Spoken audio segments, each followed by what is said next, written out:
Freedom! Oh no. Hello everybody, how you doing? We're here today, as you can tell, to talk a little bit about just continuing the conversation here about Scottish independence. What's all going on over in the UK? We're here with Sharon, obviously, our Glaswegian correspondent. As you can see, Issa. For those of you who have watched the still game videos that I've put up or have gone over to Netflix and checked that out for yourself, will understand that reference and be amused by it. So how are you doing, Sharon? Oh, good, thank you. How are you? I'm good. Good. So, as obviously there's been a lot of developments here in the last couple of days, 2 weeks. I don't know. We could start out talking about, what did you think of Boris's little ad where he was spoofing Love Actually? I mean, as somebody who doesn't like Boris, what did you think of that little ad? I thought it was brilliant, actually, because he didn't speak really that much. I said to Neil, my husband, I said, he's winning with that ad because there's none of this, you know? Right. Sorry, my impression of Boris Johnson.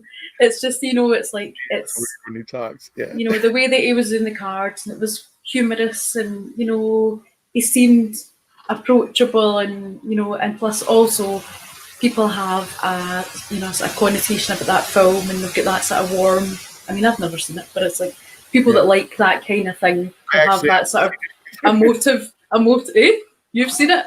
I haven't. No, but they'll have that sort of response. I know of it as a pop culture icon kind of thing, but I've never actually watched the movie. So people that know that, they'll get that sort of warm and fuzzy, and they'll go, "Oh, that's beautiful. I remember that," and it's like, it's actually Boris Johnson. Yeah, that's why Frenchman, Yeah, they kept cutting back to the girl right in the doorway because she was like perfect at doing like the little dreamy kind of look, and I mean, it was funny the bit with the dog, and he goes, "I'm going to end up looking like this." Even I laughed at that, dude. Yeah, I mean, that was funny. So that, if you were to just look at that ad, it was, that was pretty brilliant. Right, taking the piss out of himself there, right? That's something the Scots can appreciate. See, there's more about that ad that the Scots can like than there is about Boris, right? Yes, exactly. But it was a good ad. It was brilliant, well timed, at a crucial moment, right before everybody headed to the polls, and there you go. Was Christmassy, Christmassy, and all that as well. Uh-huh. It had that Christmassy feel to as well. So it did, for the holiday season, and well done. Yeah, his PR people hit the nail on the head there. They did, and the nail on the coffin. Well, for some things, I mean, the nail in the coffin for UK being part of the EU. Yeah, say that's probably certainly a nail in the coffin for that. Yeah. However you feel about that, and I noticed Scott Farish is here, and I know how you feel, Scott. I know Brexit good. I know. I got it. We got it. So, but obviously they're going to get their Brexit. The Conservatives are now going to have the majority they need to push through what they want, in regarding this, and his oven ready deal, as he's discussed. So it's ready to go. It's probably going to happen by the end of January. Well, the finality of the actual paperwork, the date, the leave date, but the actual trade deals are going to take they could take years. The actual details could take years. So people think they're voting for Boris, get it done. Let's get this done. Let's get Brexit done. Let's get that. But they're still going to be hearing about it. They're still going to be hearing it in the news. They're still going to be, for years, we could still be hearing about it. Some people have said it could be 5 years. Yeah. Just try to get, because it's like the EU, so, it's like everyone has to agree, and it's like, and then it's like with 27 other, countries having to agree to those terms and all that, so it really could. Right. Yeah. It can take 6 months to decide whether they're buying a brown loaf or a white loaf. Right. So, and obviously that's at the heart of this, all of this, right? It's, for me, I mean, it's as the outsider who's kind of picking up on all coming into it and picking up on all this. I realize that that's the issue at the heart of all of this, and I don't see that the political analysts, or at least not all of them, are really looking at it that way. I see a lot of partisan BS when it comes to the Conservatives when they talk about the Scottish independence referendum. They make statements that I just can only view as dishonest, because from what I can tell, there's two things that can trigger the Scottish referendum, the independence referendum, and one of them has been met. Now, are the Scots themselves at this point getting vocal about this? No, starting to, maybe I might say they are though. They really are though. They are. Starting to, I'd say, but and I'll say that because now over on Twitter today, I was on a person you guys might know. I've talked about him here on the channel before. Batchy made a tweet asking Scots, if there was a referendum, would you favor independence or staying in the UK? And he had a thing there for people to take a poll. And I was reading through the replies to it and realized that there are a lot of Scots who aren't really necessarily on board with the independence. But they kind of are, but they have concerns. Basically, this new political landscape has them a little bit freaked out. But they were expressing that they're not real keen on independence either. There was a lot of that. And so if I was seeing a lot of that on one tweet, then there's going to be a lot of that around in Scotland. You know what I mean? And if I was to guess, it's all going to come back to, and it's a guess on my part, but it's all going to come back to the SNP, right? Yeah. And it's going to come back to the fact that how socialist are their policies, because that is what's freaking people out, and it's what's dividing the voters in every country I can see right now, because it's like things are getting split right down the middle, where half the people are wanting to vote for socialist things and half the people are wanting to vote for traditionally democratic structure, and there's like this tug of war going on right now. And so that's what I see happening in Scotland, and I can see it easily playing a huge role in the Scottish independence referendum vote if it happens. So these are some of the concerns I see moving forward. So as somebody who is a supporter of the SNP, what do you think about that? Well, I mean, I've got my wee pen. I love that pen. My wee pen. Oh, I love it that it's the right way round. Does it show up the right way round on the? Yeah, it does. Yeah, that's good. All right. See, can you see that there? It's my wee pen. Yeah, I mean, there's been a lot of people not really shut up about it since the 2014 referendum. Right. They've been still marching on about it. And the groups have still been going. There's loads of groups. I think maybe Facebook's more the place for the independence groups to meet. There's so many groups on there.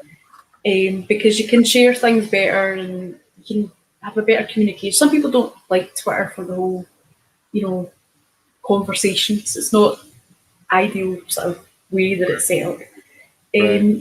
So from my point of view of seeing the groups and still being in the groups since 2014, I'm not as active in all of them, but people are not really slowed down. They've not really taken their feet off the accelerator that way. So I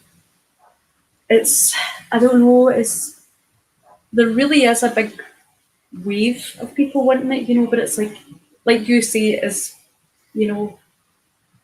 do they know what they're wanting, basically? Do they know what it is that they're asking for? Do we ever understand all the implications of a decision, especially one as big as this? I mean, do we as people? I mean, how it's up to our leaders to plug us into it, because they're the ones that are making it happen. So it's up to them. The SNP seems to be doing right. I mean, I'll bring up Mr. Capaldi. Mr. Capaldi, not a real big fan of talking about this particular subject, but he will also tell you that he thinks the SNP has done some really, really wonderful things in Scotland, and he acknowledged Particularly, there's a train that they get on the train. that he really loves as well. But he acknowledges that they are really doing a lot of great things for Scotland, all over Scotland. I think that's evident in. I saw it just during this election coverage. I saw it that if you're a citizen of Scotland, you go to the doctor, no money out of pocket. You go to get the prescription that doctor prescribed you, no money out of pocket. All these things are free in Scotland, and they're not in Englandshire. I'll use that term again, but I mean they're not down there. No. And so that's because of what the SNP and the Scottish Parliament is doing. And so the Scottish Parliament is continuing to mind its P's and Q's. It's keeping its eye on the prize, working for the people. It's actually making these things a reality because, I mean, unless somebody out there in Scotland wants to come and tell me that those things aren't true, that you went to the doctor and those things weren't true, I'm gonna guess that those things are true. Otherwise, they wouldn't have been being claimed. But if somebody can disprove them, by all means, let me know. I mean, one of the reasons why we get the free prescription is because they've realised that it actually saves the NHS in the long run. Because, well, if they were to say, can you afford a prescription or not, then that's a lot of administration, a lot of staff, and a lot of, bureaucracy type things, right? But also, people put off going to the doctor if they can't afford the prescription. They'll say, I won't go. Can't afford it. It's either eating this week or getting a prescription. So they become more ill. They end up going into hospital because that costs the NHS more. So it's like something, like a £9 prescription could save hundreds of pounds for the NHS, in the long run. So it's like, it's some people say the people that can afford it should pay for it. And I suppose there is an element of that, but they just don't discriminate. It's like, it's just everyone gets it free, and that's just the way that it is. But it's like it is paid for by the SNP, and I mean it's because we don't pay for like a medical insurance type thing the way that like Americans can, but through wages and stuff you pay a thing called national insurance, and that goes towards pensions and your NHS things. It's like it's as an insurance type thing. So it means we pay into Medicare. Medicare gets taken out of our taxes, so there's that along with federal tax, and then along with state tax. So I was watching a video about American talking in the UK, and they were talking about tax, and it just seems like there's a lot of taxing going on. It seems quite taxing. There's a lot of taxing, yeah. There's that. So, it seems a lot of tax. I actually, just because I just don't ever want to have any problems, I actually claim zero, so that Uncle Sam gets his money, and if he determines I've overpaid, then he can send me a check back. Yeah. So that's basically the way I look at it. Yeah. Because we don't need to fill in tax returns and all that. You just need to do that for a business and stuff like that. But the normal citizen, you don't need to do that. It's not something we need to do. Oh, really? So we don't need to pay for accountants or any of that sort of thing. I mean, that's set up for some accountants to make money into it. Right. Yeah, well, it is what it is. Hey, the system is what it is. Look, maybe that's what it is. Maybe that's seriously how Scotland's getting it done cheaper. They're just streamlining crap and taking out more of the middlemen. That's what it is. That's what it is. So, getting rid of the pish makers. Anyway. Yeah. And the pish talkers. And them too. So. But actually, there has been an interesting thing over the last couple of days. The night of the election, I had said, I laugh. I had said it to myself in my head. I mean, what Labour needs to do, because they've suffered so badly in Scotland and the rest of the UK. Yeah. They need to come out in support of independence.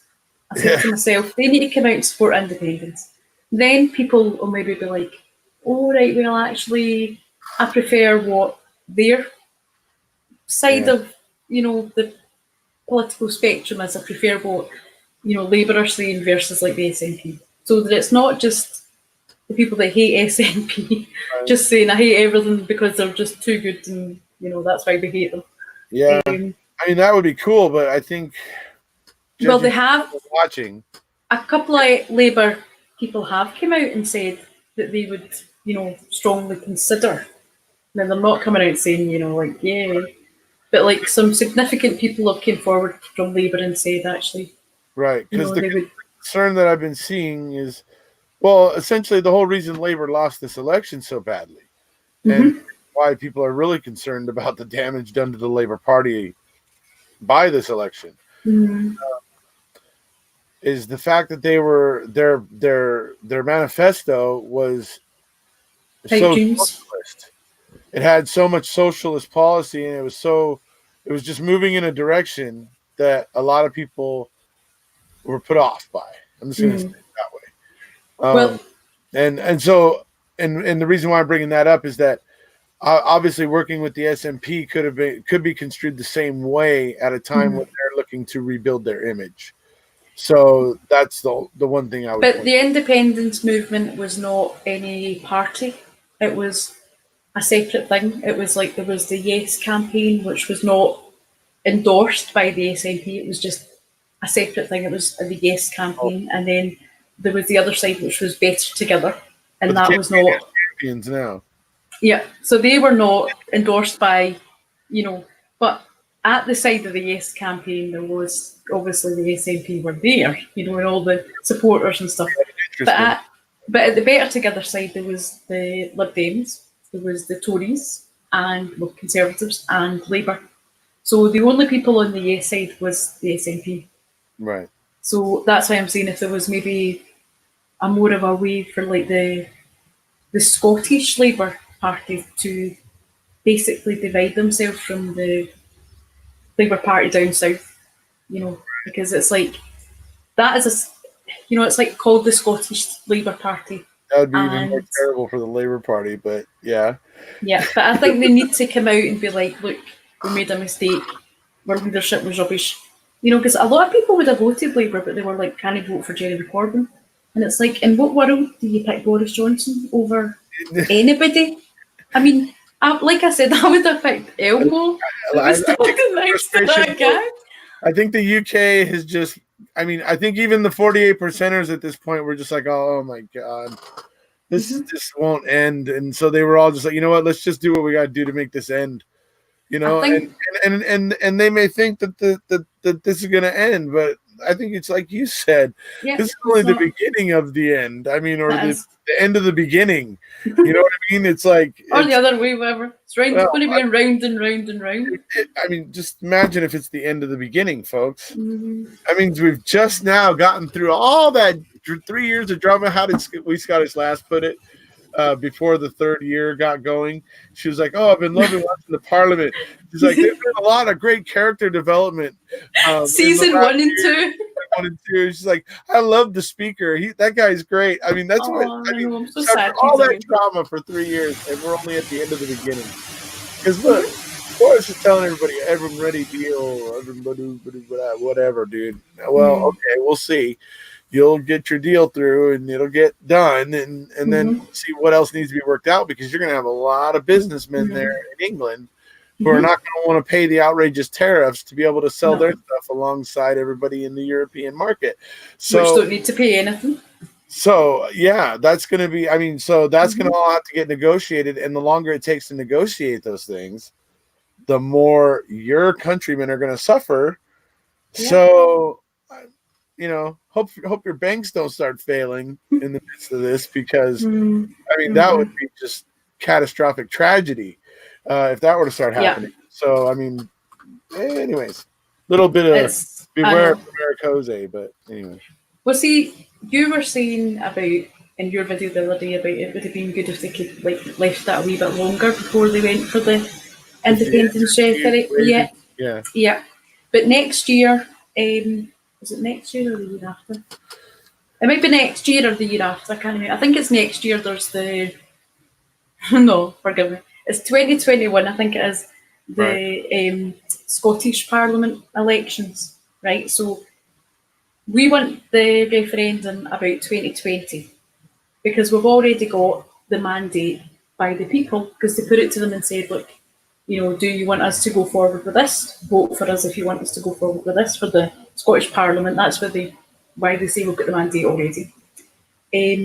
So they would be trying to get us to do it after the next round of Scottish Parliament. So after the next vote, yeah, so that means that there's no mandate. People could get potentially voted out. Yeah. So when you think about that, the financial girl, I can't remember what her name was, the one in that clip that I'd sent you, she was saying how they voted, and people voted for the SNP 2015, 16, in consecutive. And all those times it was on, do you want independence? So it's not like they're trying to hide it. It's like it's in the name. It's like it's not like they're trying to hide. Right. It's not like when you go to vote, you don't know what the outcome of Well, that's the other objective is. That's kind of interesting too, is that with Brexit, and everybody keeps comparing Brexit and Scottish independence, basically where Scotland leaving the UK, and the funny thing is I was watching a video. I think it was you that sent it to me. I think actually one of the ones you sent me, and they were talking about that because somebody was trying to criticize. Well, what have the Scottish done to prevent them from running into the same problems as with Brexit that whatever that the UK is experiencing with Brexit, all that sort of stuff. Yeah. The answer was, well, back in 2014, we decided to issue a white paper, and it basically was like what the landscape of of Scottish independence would look like. The accounting for economy and these things, whatever, blah blah blah. Whatever, their forecast essentially, right? And it's a large, stack 650 pages. 650 pages, and that's what they came out with to inform their referendum. What do we have for Brexit? We have some painting on sides of buses, and a couple of the MPs quoting President Bill Pullman from Independence Day.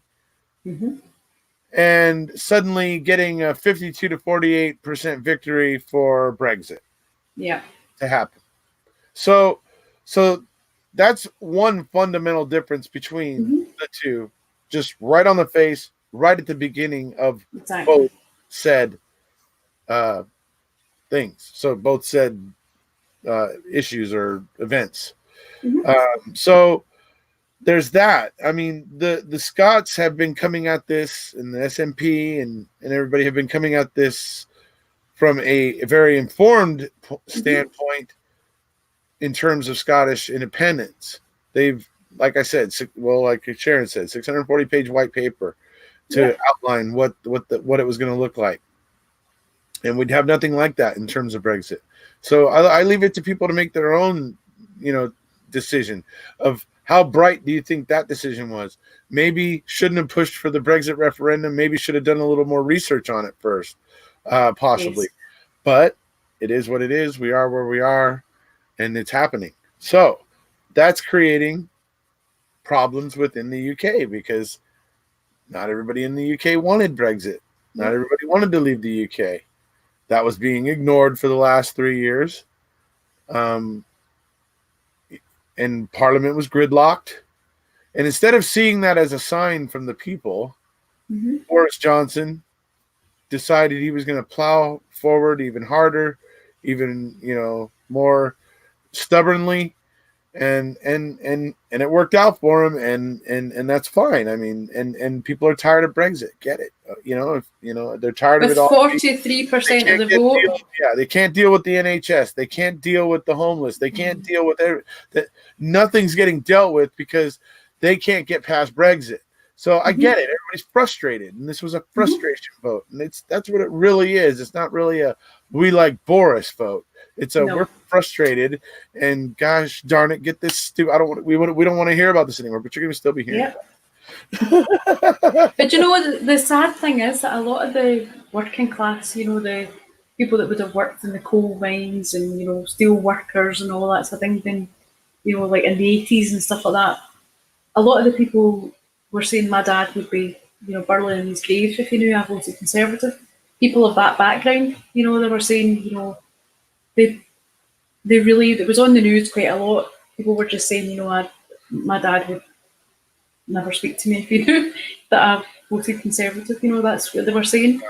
And it's like, but they just said we can't vote for Jeremy Corbyn because all that. They kept saying the anti-Semitic stuff and all that sort of thing. Well, and it was never him. It's easier to say that because it's like I said, I think it's probably that, but it's like I said, I've been hearing a lot of criticism of the Labor Party's manifesto being too socialist, and people are not. Yeah. It's like I said, half the people are not reacting badly to those policies. The other half of the people are acting like it's the plague. Mm-hmm. So that those kind of policies at this time are going to create rifts, and I think that's where the Labor Party went wrong by going too far into that area. But just think, though. Sorry. And the proof is in the fact that people that didn't want to voted Conservative. So yeah. But just think, though, what were people voting for when they voted the Conservative? They don't know anything about financial stuff. They don't know what their pledges are. They don't know anything. The only thing that Boris kept saying is, get Brexit done. That's it. I know. And that's what I said to you before. It's like, we've no say in Scotland. It's like, we've no say who, like, every 5 years. And that's a thing I need to mention about that, actually, as well. But we've no say. Anybody can come in and be Prime Minister, and they've got a big hand over Scotland, and we've got no say on major matters, that really affect us. So when you look at it, like the SNP have been running part that they can in Scotland for 12 years very successfully. I say that's a testament to them, but there's a thing that Boris is trying to bring in, and I think he's already brought it in. It's a bill to try and abolish having to have elections every 5 years, right? So that he can have a continual term until such points as the House requests an election, right? And it needs to be a majority. I know it sounds skewer that want it, right? How's that going to work when he's got the majority in the Parliament? Yeah, I don't know. I'm going to get it, the legislation, and I'll show you when I get a look of it. But I was like, that can't be right. It can't be. But I mean, I'm not surprised. I wouldn't be surprised if it was up to some sort of tomfoolery like that, So, because they do have the powers. When they've got the majority, they've got the powers to change whatever they like. That's the scary thing. They can change whatever they like. Yeah. And it's not the same as America where they've got to, there's these channels that you have to go. It's like, not Prime Minister wants it, what Lola wants, Lola gets, what Boris wants, Boris gets, it's... And I hope that, what other MPs there are going to be able to do something to thwart some of his things. I mean, that's ridiculous. The elections shouldn't change. Mm-mm. No, but I think he's actually passed it. And he gave himself a grand title as well. When he got to become Prime Minister, he gave himself, I'm trying to remember what it was now, but it was like some fancy title above just being PM. Grandiose, whatever, sort of thing. But, there was something else I was going to say. Oh, yeah. Effectively, I'm sorry, dude. If that's true, I'll be interested to read this. That's what I'm going to try and find it. Effectively, but he's basically declaring himself dictator. But he's the only one that determines if there's an election or if the House gets some kind of crazy majority that's probably not very likely. I mean, he's basically declaring himself dictator. So if that's actually true, that's a scary thing. Well, that's what I thought. I thought I'm going to have to read that and see, because it was just something that Neil had said, and I thought I'm going to have to read that and see what that is. But it was just earlier on. Sure about what it is before. Yeah. But if that is what it is, that's scary as shit. That's scary as hell. So. But you know, one of the things I was going to say was that in Scotland, I think it's when you're asked about independence, do we want independence? It's like when I think back to 2014 and we were asked, it was like I thought, you know, things are that bad, even back then, for the people in Scotland, that it was like the people that were voting, they were happy to take a leap in the dark, you know what I mean, just to get away from how bad it was and how bad it is, you know. So it's not all the sort of freedom, you know, waving a big flag, you know. So I think it's, you know, it's like the 16 and 17-year-olds and all that, they were saying, I mean, they were in bits when we didn't get it. They were like crying and, you know, all that sort of thing. And, well, nearly everybody was crying, you know. Yeah. I mean, it really was a devastating thing, you know, because it was so built up for so many months. And, Yeah. you know, there was a lot of hope put into it for the future. And now we've got Boris Johnson. So it's, you know, just getting from frying pan into fire, you know. So, Yeah. and if he's got I don't know how he's got the overall say in what Scotland, you know, can decide. When we've got, you know, 80% of the votes are SNP in Scotland, and he's only got 56% of the votes in England, but well, the rest of the UK. So, Yeah. so I mean, but he's the Prime Minister, so he gets to say so. He's no friend of Scotland. He's not. No. I mean, even those people, I'm sorry, those people in Scotland who I saw people that actually said they were still voting Conservative even after all this. Yep. I'm sorry for even you people. I mean, no, dude, Yep. this guy is not good for Scotland. He's not going to be good for Scotland. He's going to.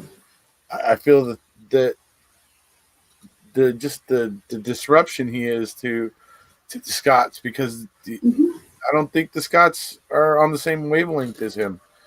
I don't think anybody's in the same wavelength. Maybe Mr. Another blonde person, maybe with an orange face, might be in the same wavelength. So it's like, yeah, I mean, the Scots are going to gradually over the next couple of years, they're just going to, if they're not already ready, they're going to get ready over the next couple of years. And they're going to be like, you know what, we're done with this. We want, you know, and they're going to be willing to do it on their own.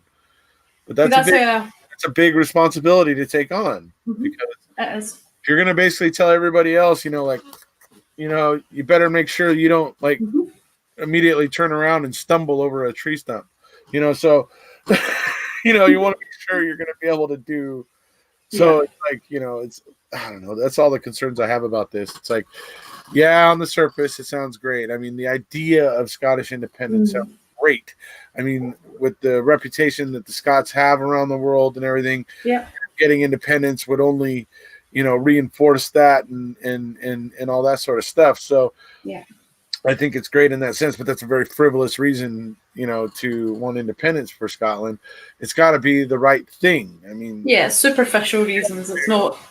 They have to be able to meet their requirements. I mean, it would be somewhat tragic if Scotland, say, gets its independence and suddenly all those things I was listing off that you can go do in Scotland suddenly aren't the case anymore. Now you have to pay half of the prescription, and now you have to pay a copay when you go in, and you know, or something like that. So it was significantly worse. It would be things. If it ends up going that way, then that would not be good for Scotland. So it's like that's what I'm worried about. But even if it was we were paying half, we'd still be better off than England.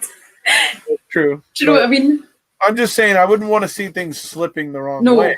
No, I get it. If it's the dreams beyond the attainable means. Hey, Travis, say what's up, buddy. Hey.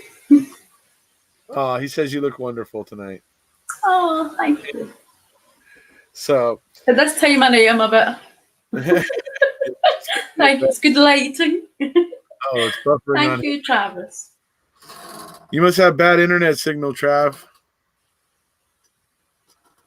Because it all looks clear to me. So, but yeah.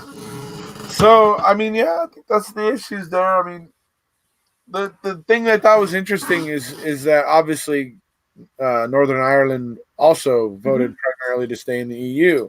Yeah. And they followed suit with Scotland on this, sort of, maybe not as strongly as Scotland did, but they voted in a majority of nationalist MPs now in Northern Ireland in this election, and they dethroned the unionist leader. Yeah. So he lost his seat completely there. So these are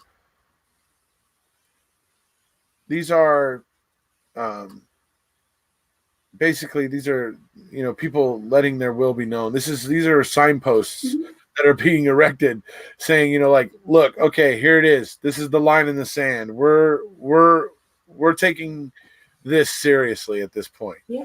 And that's what this means. And Boris Johnson obviously got a resounding victory. He's probably very pleased with himself. He's probably thinking he can go on ignoring Northern Ireland and Scotland and just be a jerk. And he's going to do whatever he's going to do. It's going to be interesting. I think it's dangerous for Ireland because, it's going to Ireland's be history. There's going to be repercussions. Yeah.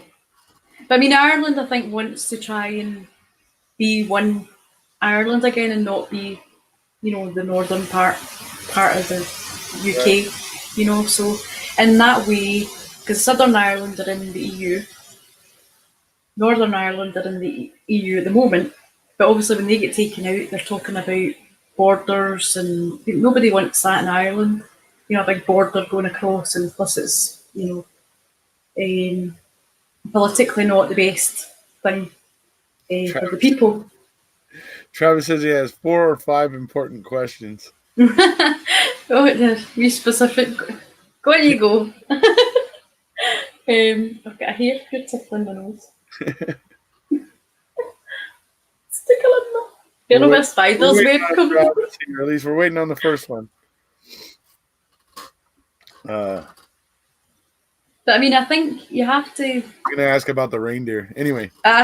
You have to know, though, that even although they had the white paper for the 2014, the SNP, well, see, I say the SNP, but I want to call them the Scottish government because they are the Scottish government, right?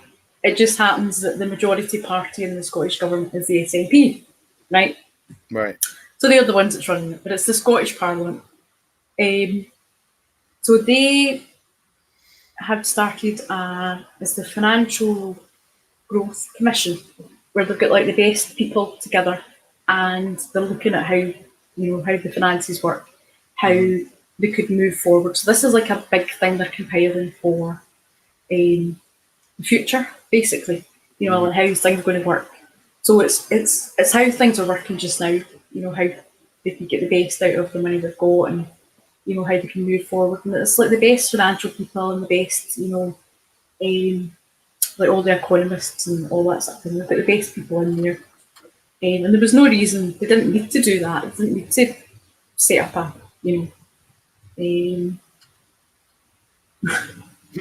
so what? Don't make me laugh. What Travis just said, your hair is perfect, though. Oh, he didn't have a question when he said that. So flattering, the night, so flattering. Yeah, What's he like? So they're putting the levers there, plus they've set up they're setting up an investment bank as well in Scotland. So they're doing, they seem like baby steps, but they're putting the frameworks there to make Scotland work better, so that it's like you guys have to have your own bank and that sort of thing. Yeah, all the frameworks there, so it's, they're not just sitting there like I always say, they're not just sitting there going, oh, we want to be independent, and they're not doing anything about it. It's like they're you can see the cogs are going. Paul, even Paul, when I've talked to him, he's not necessarily against independence. He's personally what he wants to see is he wants to have more faith in the Scottish Parliament. And so he doesn't know if he feels like it's been too short of a time to really gauge, if the Scottish Parliament's, going to be, is going to work long term, I guess, is what I'm. Yeah. Well, was it 20 years the Parliament? like 20 years the Parliament's been open. The first part of it was the Labour government that had the majority, and they basically, trying to think of a polite word to use there, they messed it up. There, I'll say that because I'm a lady. They messed it up, and they kept money aside that they could have used for services for Scotland, and they sent it back down to Westminster. At the end of the year, there was like extra money that they hadn't used to spend on libraries, swimming pools, all the things for the, so they were like, they didn't spend the money that was allocated. So I mean, it's what was the point of that? So well, maybe the point of it was that they became a lord. They got their lordship, the leader, the Labour First Minister. Later. He got in their good graces by sending money back and became Lord Jack McConnell, which is a free ticket to print money. Yeah. Yeah. Points of it. Lordy. Okay, so Travis says, it took 10 years to work out last referendum, and both Scottish Parliament and Parliament agreed on referendum and language of referendum. But what makes anyone think that UK Parliament will even agree? Well, what I'm hearing right now is that Nicola and the party are going to be going through the courts, and they're going to make this. They're going to, I think, make this an argument about the wording in the referendum. Basically, only requires that a significant change in the government take place, and that's enough to trigger the referendum, whether the Westminster Parliament wants it or not. And that's going to be the issue moving forward, as far as I can understand. Hope that answers your question as best as I can. Well, we're supposed to be a country of equals. It's not supposed to be Big Daddy says no and you can't have it. It's supposed to be agreed by both parties, and it's supposed to be voiced by the people. If the people want it, then that's democratic, and Westminster should listen to the people. Yeah. Just like the same people that voted in Boris. It's if the people are wanting to have that, I don't know if it took 10 years though. I mean, it did take a good bit of time to get it, and get the process going. But once the referendum was triggered, it didn't take that long. What's he saying now? I see your face. It's like he's like wrong. It's wrong. So he's apparently wrong? Agree with Nicola Sturgeon. And so I will leave that between Travis and Nicola Sturgeon to work out. Okay. So, well, there's a thing called Article 30, where it's like she'll trigger that paperwork, to go forward, stating her intentions. It's basically like stating her intentions, and then that kind of goes back and forth. But I think Boris phoned Nicola and said, "You're not getting it," So. Right. But that's obviously not the proper paperwork, So explain the mandate people are talking about to Travis right now, because he said that is true. If the people who want it, then it should happen, and it did. But it is a reversed power of the UK Parliament. So he's back to saying that permission has to come from Westminster, but the thing is that the people did make their will known in this election, didn't they, Sharon? Yes, very much so. And it was always in the mandates for every election. The SNP have said, if there's a significant change in government, etc., for example, being taken out of the EU, then would you want us to go forward and put it forward for another referendum? And everybody was obviously they voted in. And then by voting that's their answer. Voting in 80% SNP, they are sending a very clear message. Yeah, that's the electorate. Yeah, exactly. A very clear message. Yeah, because that's how you get a mandate. But Westminster gets to decide, and Keep saying that, Travis, because that's what pisses the Scots I mean, off. technically, And it's gonna get them all riled up about this. So technically, it's buddy. not wrong. Technically, it's not wrong. They still have to, agree. And David Cameron said it was never, he was never going to hold a country back that was part of the UK against its will. So basically, that's what Boris would be doing if he said no. He's, I can't remember what the word was they used, but it's basically, well, they're holding as a prisoner. Yeah, well, they definitely are. But there was a phrase they used. I can't remember what it was. He's not going to okay it. So I know I know you guys are swimming upstream here because I know he's not going to okay it. And I'm kind of understand why Travis is sitting here going off in the chat right now. Jesus. Oh, is he? But I get it because, this does seem like a swimming upstream situation. I don't know what the courts are going to be able to do for Nicola Sturgeon. So I have to see what that's going to end up looking like. And that's like I've been telling people here, I'm an observer in this situation, folks, and I am learning as it happens, and I'm seeing what's going on. And I'm just paying attention, but I can only go by what Nicola Sturgeon's saying, and I can only go by the fact that Ian Blackford knows that the two ways to trigger a referendum are, by number one, a major change in the government, which will be happening very soon. Yes. Very soon, end of January, most likely. And then the second thing is that the people of Scotland, the electorate, getting up and talking about it. Those are the two triggers written into the literature. Not constitution, but it's Okay, those are the terms, the reasoning. So I mean, we can argue till the cows come home, Trav, but the fact is the wording's there, and that's happening. Yeah. Now, Boris is certainly going to block it. I have no doubt of that. He's going to do everything he can to stand in the way of it. I'm with you on that. Is it right? Tell me that, Travis. Is it right? Well, remember when Boris closed the Parliament and broke the Parliament, and because it's too late at night for me, it's like when he closed the Parliament and then they went and got that it was unconstitutional to close the Parliament sort of thing. So it could be down that same line. And do you remember? I mean, they're no daft on the SNP side. They've got Joanna Cherry QC. They've got the finest people there. It's not they've got the right folk.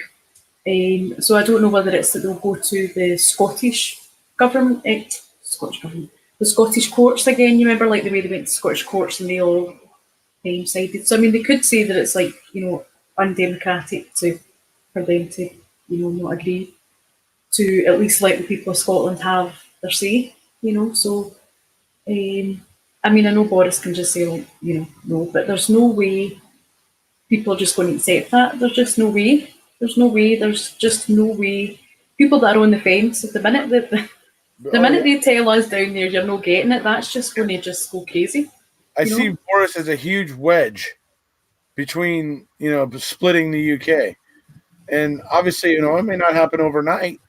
That splitting, but I think it's inevitable. I think it's inevitable. May not happen overnight, but I think it's inevitable.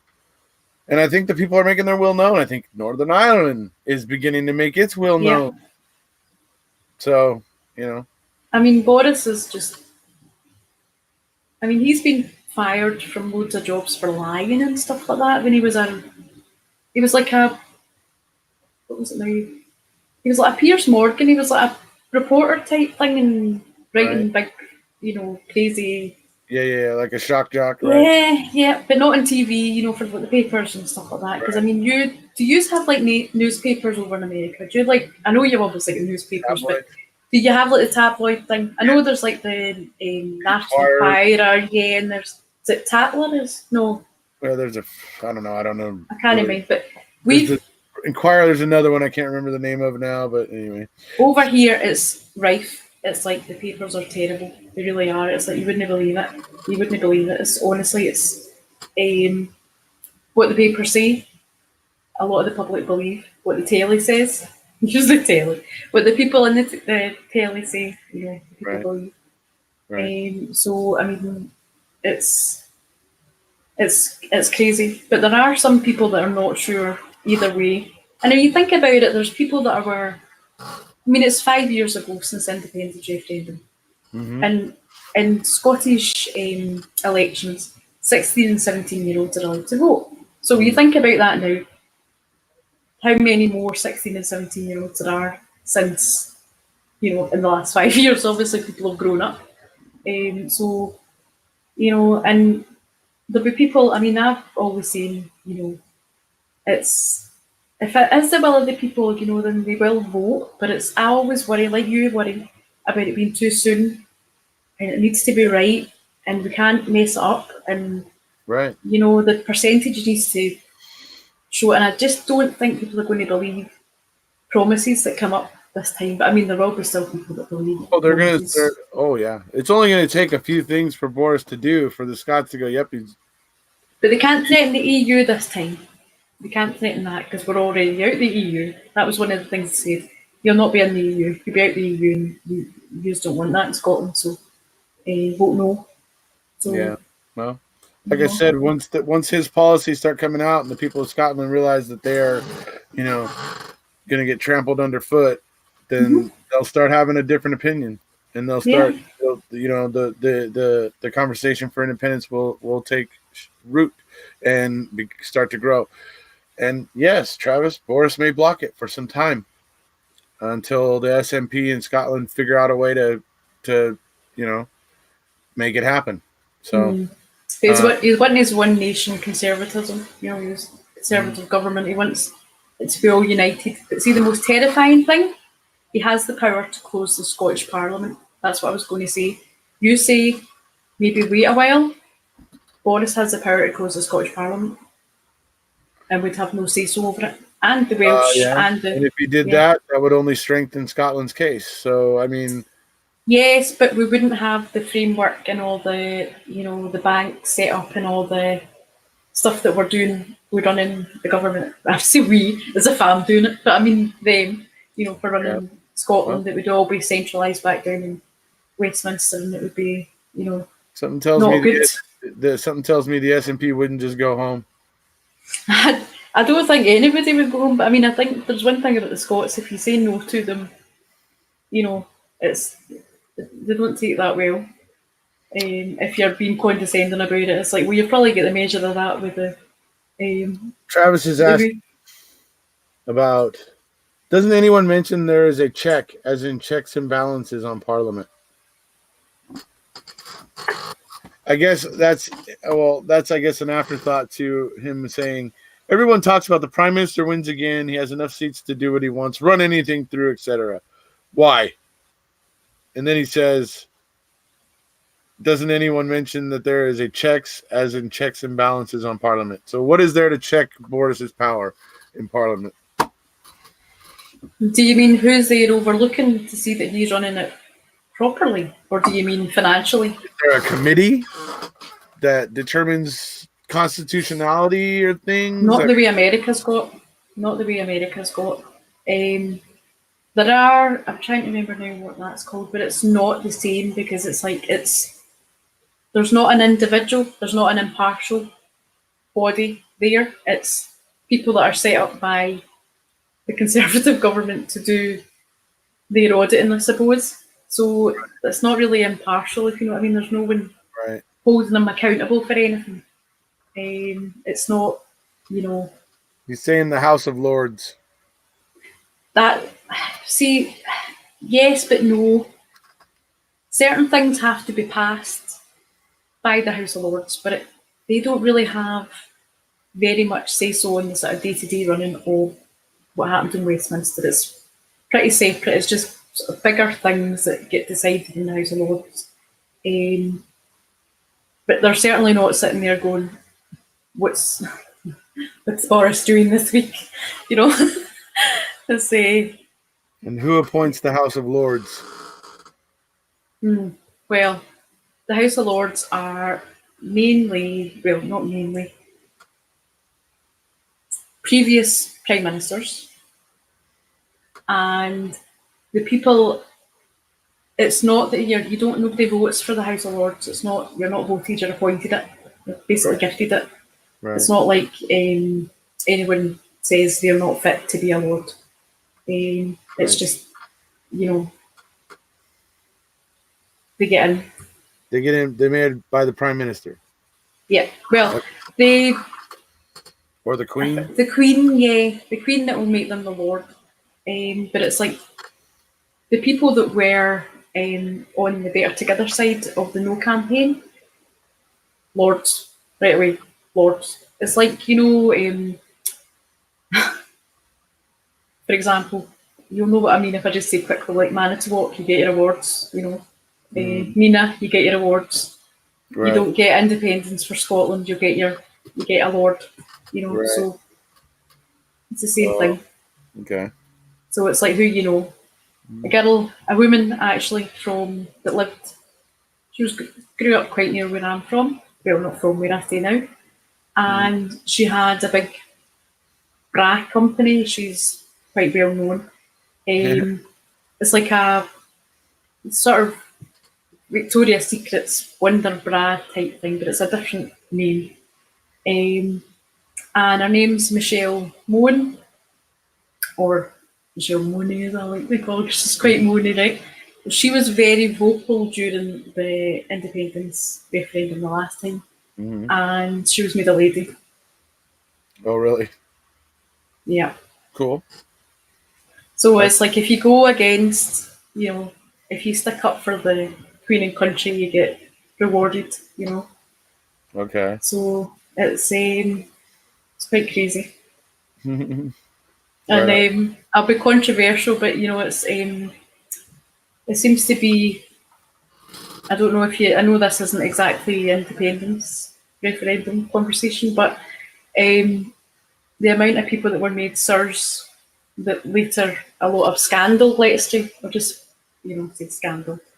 You know, the Jimmy Savile, Rob Harris, these were all people that were made sirs, you know, that later on a lot of scandal, you know, paedophile ring type stuff all came out and, you know, all that sort of thing. So even that, it's not, nobody's, you know, it's who you know, you get into being a sir, a lord, or lady, or whatever, you know, so right. It's not a elected thing. Travis is under the impression that anything that passes through Parliament has to pass through the House of Lords. No, it's just certain things. The lords are not sitting there, they're too busy sleeping. Candy Crush. They're not sitting there waiting what's coming in. There's certain things that need to be passed to the lords, but it's like bigger things, you know, it's like big things. It's not, you know, little things. Well, it's been fun. And, talking about all this, obviously Travis is of the opinion that Scotland doesn't deserve its independence. So boo on Travis. He's maybe just reserving judgment because he's nicing you up. He's probably doing a poll. I mean, I don't claim to know everything. I really don't. I don't claim to know everything. Right. But I just know what I know, and I might be wrong about something. Somebody might say I'm wrong about something, and that's fine. I mean, one person can know everything. So right. Unless they're Erekose and you just you're just like boring that way, aren't you? You know. I don't have time to. I don't know what I know already. Anyway. You don't know what you don't know, you know. So, but yeah, it's been fun. Obviously, I love talking about this topic, and we'll be talking about it a lot more, I know, in the time to come. I do see Boris is going to be a big hurdle for Scotland in their quest for independence, but I do think that there will be a certain brutality to Boris's government that will push the Scots right over the edge. In my opinion, that's going to happen. So, but I feel sorry for the people in the rest of the UK as well. I do. I'm not just. That's the thing about the Scots. Scots are worried about the rest of the UK as well. You know, whereas a lot of the things that I've seen, and a lot of things even on Twitter, it's like, you know, there's not the same warmth sent up to us, let's say. I saw a lot of that going around on Twitter before the election, you know, where the Scots were saying, you know, they felt bad for some of the people down in Wales. Yeah, we do. Because we do. at least as Scots, you guys could vote SNP, where they had, you know, no choice really. 2 bad options, and you know, so in their minds, the 2 bad options, obviously, and now they had to vote in him, and if he's trying to give himself the power you're suggesting, that's just scary. Absolutely, just frightening. You tired? I'm a little bit, but it's like 1:30 in the morning for me, and I'm like, woo. Yeah, well, what time is it for you? It's like nap. But nap time. Yeah. You're getting hungry. It's dinner time. So, but anyway, let me see. He says, I didn't say that. I wanted independent, but people are ill-informed if they think it will happen without the UK's agreement. So there you go. Travis insists it requires the UK's approval. I believe he may be right, but we'll see if there's any other way around it, because I'm sure every way is going to need to be tried. Well, watch this space. I would just say that. Watch this space. Because, I mean, it's Nicola Sturgeon. I mean, and, you know, Nicola Sturgeon, I don't think. Even people that aren't on, I mean, even opposers of the SNP can't help but, you know, admire Nicola Sturgeon, and they respect her because she's smart and she's not an idiot. And, you know, so, I mean, when you command that kind of respect from the other parties, that's impressive. She's impressive. Yeah. We'll see what she's able to come up with. I mean, I'm in awe of her. I mean, she's not that much older than me. Right. So there's not much older than me. You know, and I just think it's funny, you know, because I know what she's talking about when she's saying when she grew up, she knows how things were ripped out of Scotland, you know. So, I mean, I know because I grew up in Scotland at the same time as she's grown up. So when she's reflecting back, I'm like, yeah, she's damn right. She's talking about that. She's damn right. And for someone that just grew up in a normal working class family to become what she is, it's awe-inspiring, really. You know, it's I'm getting a sparkly eyes there talking about her. It's quite impressive. I mean, we're very lucky. Every single thing that she says, but I still think she's, you know, I think she has Scotland's, you know, best interest at heart. Mm-hmm. Stronger for Scotland. Strong for Scotland. My free fan. Yeah, and so, like I said, I think she's definitely got her heart in it for Scotland. I believe the same about Ian Blackford. Yeah. I love that guy. I swear he's like the little Scottish. He's like, I don't know. He's like a Scottish leprechaun. I just love the way he talks. Yeah.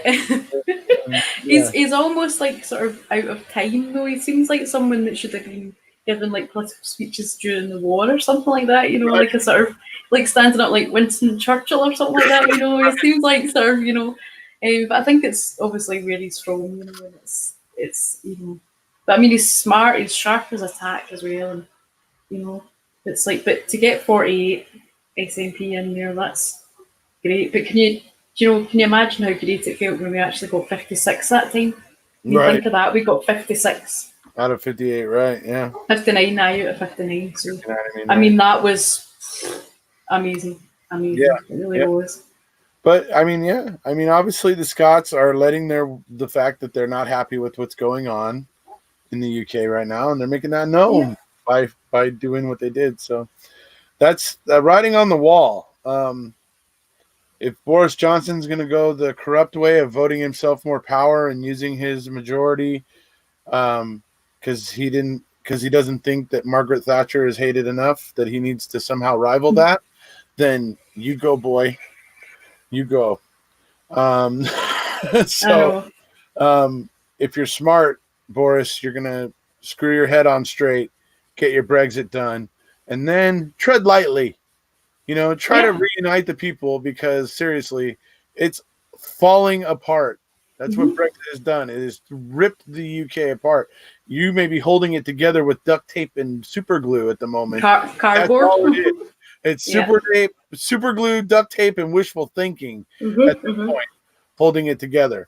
Yeah. So, I mean, the thing is, you were comparing him there to Margaret Thatcher. I know you were just saying that there, but she was a smart woman that came really from nothing. She was a smart woman that, you know, worked her way up, and I mean, I'm not saying I'm a big fan of Margaret Thatcher, but I mean, I can, admire someone and say, look, she did well, and she was very smart and Always very heard about her articulate. brutality, and that may be something that England needs to look at with their PM gets too powerful in a majority government. That may be something that needs to be seriously looked at.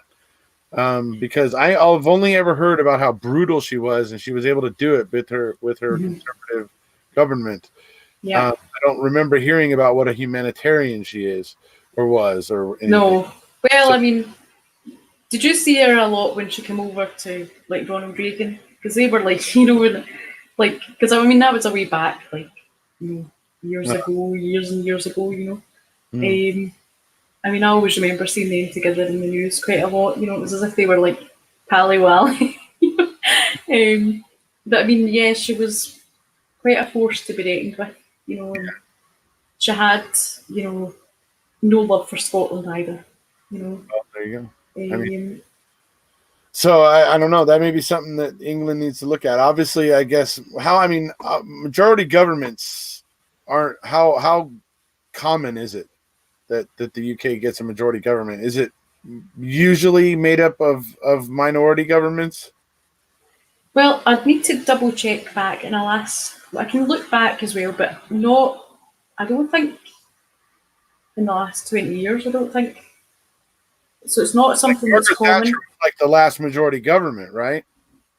I think so. Well, actually, wait a minute. I need to see because when Tony Blair got in, and that might have been. He might have got in over Labour. Yeah, because everybody voted Labour, and it was like Labour crazy. Okay. And, that may be true. So. Yeah. So it might have been. That's something I need to just double check that. But I mean, to the extreme. Default. And look at Tony Blair, folks. Everybody's pissed off at him too. Look at what happens when UK seems to have a majority government. Yeah. Everybody ends up upset. Upset with Margaret Thatcher, upset with Tony Blair because, well, that's kind of his own fault. He listened to that dumbass George Bush Jr. But anyway, but he did it, and people. I mean, he's very highly criticized. He's not exactly the most loved guy. And so now here we are with Boris, who was already unloved going in. Oh, this has the makings of, his sister. Isn't a Tory. Boris's sister isn't a Tory. I did see her. Did you see that? Did I send you that clip? And when she was talking about where she was going for Christmas, she said, "I'm going to Scotland." Nice. Good 100%. I'm going to Scotland. I thought, well done. Rolling the red carpet out. Come on, let's go talk about what. Anyway. But it's awful funny. Do you know what WhatsApp is? I'm sorry? WhatsApp. Do you know what WhatsApp is? I've heard about it. Yeah, well, we use it quite a lot here. That's why I was wondering if it was like something used over in America. People call it like WhatsApp, but I call it WhatsApp because that's how it's like spelled. So Boris Johnson's dad is like in his 70s, and the interviewer had said to him, "Have you spoke to Boris yet?" Because this was like after the news, the PM, and the dad went, "No, I sent him something called a WhatsApp." It was so funny.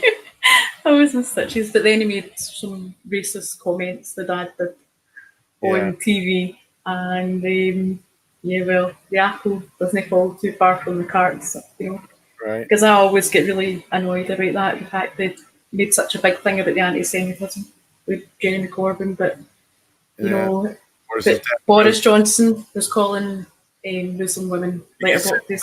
Things, which is unforgivable. That's what I mean. I mean, that's the guy who's got all this power. I see it going to a bad place real quick. I hope there are checks and balances, Travis, that are going to help UK call an election sooner than 5 years from now to help them escape Boris Johnson. I think there's like an electoral commission type thing. I'm trying to remember the exact name of them, but they needed a majority for this election because it wasn't due. That's the thing, that's the thing that kind of annoys us as a wee bit as well. Right. Because there wasn't supposed to be I mean, within 10 years, we've had 4 elections. Right. Within, the way it's worked out, like the 2010, 2015, then 2017, and then this 2019 one. Whereas really the way it would have worked out every 5 years, we wouldn't have been due until next year to have a general election. Right. And yet, when we talk about independence, it's us messing about wanting extra elections. Okay. So it sounds like it's likely that your election commission is probably going to intervene within a couple of years. It probably realizes the volatility in the government at the moment. And it probably realizes that it needs to, keep the balance of power. So that's interesting. Yeah. That's very interesting. I mean, in America, you're not more about how that body works, actually. In America, you're not allowed to be the prime minister of the wrong country, the president, if you're not born in America. Is that correct? Correct. You have to be born on American soil. You know that Boris was born in New York. Oh yeah. Hey Sharon, why does he always look like he just rolled out of bed? Do you remember I said to you, it looks like he straightened it the night before and went to bed. Yeah, and then he wakes up with one, like, there's like 2 or 3 little locks that are just like, off at a weird angle. Yeah. Straightened it and went to bed. How does he look like that all the time? I mean, it's like, why doesn't he change his hairdo? I don't know. Anyway. Well, it's improved for the election. They improved it for the election. I think you maybe gave it a comb like once every 3 months or something, maybe. I don't know. Yeah. I don't know. He's a crazy guy. Maybe that's why he was really hiding in fridges. He was trying to get that stuff to freeze into place, and so it wouldn't. Maybe, yeah. There you go. Freeze dried hairstyle, yeah. That's what it was, dude. I mean, that's it. It's like your prime minister can hide in a fridge, and he's the best guy. I know. You guys are in for a great time. This clown is now your supreme leader. So I mean, I'm a hopeful kind of person. I'm going. I'm not gullible, but I'm saying no there. Mm-hmm. Maybe he will. Maybe he will do stuff for Scotland. Maybe he will realise that he's going to, majorly, F it up if he doesn't try and pull the union together. But it'll be like too little, too late, really. I think still, with the way the whole Brexit thing, But it just shows you though that it's 2 different political landscapes, Scotland and the rest. The next election, if Labour comes out with a policy that is less so than what this one was, that we're going to see it swing way back the other way. I anticipate this is going to be like a pendulum swing.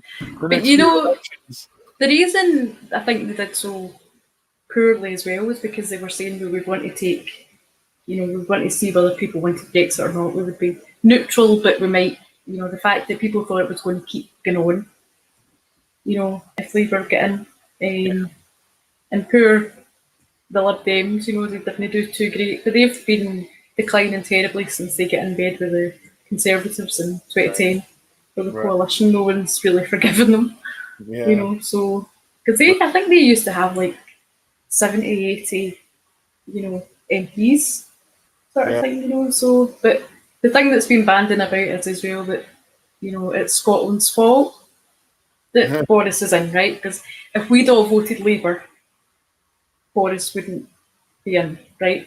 How do they work that out? There's only 59 MPs for Scotland. Do you know what I mean? That's what they're saying. That math doesn't work, yeah. No, those people need to go and do their math. Adding 38 seats to Labour would have had you at about 260-ish. Okay, and you needed something like 360-ish. So you're still 100 shy with the SNP. So, but I think too many people they're just not bothered. They just want Brexit over, and they just want, I get it. and it's like you can understand why, but what was the motivations for wanting Brexit in the first place? Was it that issue that Mark's going to bring up? Remember that thing I sent to you? Did you look at it? The thing with that each EU country has the right to, not have the guests being a burden on the state. On it though, but yeah. So when they make out, that it's like it's an open door policy, and everybody's allowed in and out, and use our services and all that sort of thing. There was, a policy there to protect the UK, and the government decided not to use it. So it's completely their fault if they're saying, things are overrun. I say things, meaning the NHS, not people overrun. Because, in Glasgow we were shouting, I can't remember what it was, they were shouting, that people are welcome in Scotland, sort of thing. Right. Yep, absolutely. Travis said, how does the tree in the dome look this year? What dome? Before we go. I don't know what he's talking about, so. Do you know what he's talking about? Well, then we can skip it. All right. Is he talking about something in England? Because if he is, I don't know. Where's England? The tree in the dome look this year? I don't know. So dome? Not sure what he's talking about myself, so I figured you would. But well, the only dome I can think of was the Millennium Dome, but that's no there. So I'm like, what's he talking about? So it's maybe something. I don't know. No, actually, scrap that. It was lovely, Travis. You remember now? Okay. No, I don't want. Just say, it was beautiful.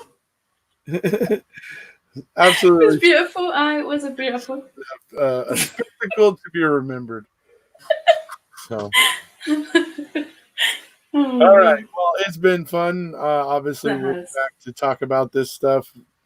We'll keep up with the developments with the Conservative government, obviously, which is going to be a big factor in what happens with Scotland moving forward. So we'll try to keep up with those sort of things, and we'll try to, get together and do one of these every once in a while, just so we can make Capaldi's heart blood pressure go up. Make one of the on his, forehead pop out and stuff. Anyways, I think we should send him a yes T-shirt. Yeah, there you go. Say yes to SNP, big yellow T-shirt. Should have got him a pen. Got him a pen as well. Get him an SNP flag so we can get that behind. I know, Right behind, so that can hang behind him. We'll cover up. No, remember, he's got enough flags. He can't find the one we've got. All right. Yeah. Oh, so well, it's been great fun. Thanks for having me on again. I always love coming on. It's been 10 to 2 in the morning now, and I'm like, yeah, there you go. Time for you to go to bed. So, well, take my stuff to take and have a wee something to eat, and then take my medicine, and then I can get to maybe go to probably read a wee bit of my book. I've finished, Mindhunter. You watched the programme as well, didn't you, Mindhunter? Well, I was reading the book, and I mean, I love John Douglas and all that, I'm right into all that stuff. But this book, I was really struggling getting it finished. I was really, for months. Usually I'll read a book about every 3 weeks. Right. Probably even quicker than that, I'll read a book. And I was 4 months reading that. I was you're just wow. I hate it when I get like that with a book. I know, it was really... It's not, drawing me in well enough. I mean, it was good, but I felt like I was going through the motions, and I hate doing that, and I won't stop a book. I'll still keep reading it because I'm oh, I see. No, I've started, and it's, I'd like to give them, they've taken the time to write it, so I think there was only one book I've ever stopped, and blood pressure was going way up too much, and it was I only got a book. I just stopped that book. I can't even remember what it was. I think it was a silly Patricia Cornwall book or something. It's I'm not reading this, no wasting my time. Right. All right. Well, thank you for being here today. I'm going to go get some food, and you're going to go get some food. So thank you for being here, everybody. If you haven't already, please hit subscribe, and we'll see ya.